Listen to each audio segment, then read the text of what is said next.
പെരിന്തൽമണ്ണയിൽ മുസ്ലിം ലീഗ് ഓഫീസിന് നേരെ കല്ലേറുണ്ടായതിനെ തുടർന്ന് പ്രഖ്യാപിച്ച ഹർത്താൽ പിൻവലിച്ച് UDF. ജനപിന്തുണയിലാണ് ഭരണമാറ്റമുണ്ടായത് എന്നും അവരെ ബുദ്ധിമുട്ടിക്കാൻ ആഗ്രഹിക്കുന്നില്ല എന്നും നജീബ് കാന്തപുരം MLA അറിയിച്ചു. പെരിന്തൽമണ്ണ നിയോജക മണ്ഡലത്തിൽ ഇന്ന് രാവിലെ 6 മുതൽ വൈകിട്ട് വരെയായിരുന്നു ഹർത്താൽ പ്രഖ്യാപിച്ചിരുന്നത്.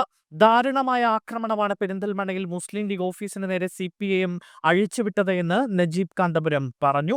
CPIM ഓഫീസിന് നേരെ ആക്രമണം ഉണ്ടായി എന്ന കള്ളപ്രചാരണം നടത്തിയാണ് മുസ്ലിം ലീഗ് ഓഫീസ് ആക്രമിച്ചത്.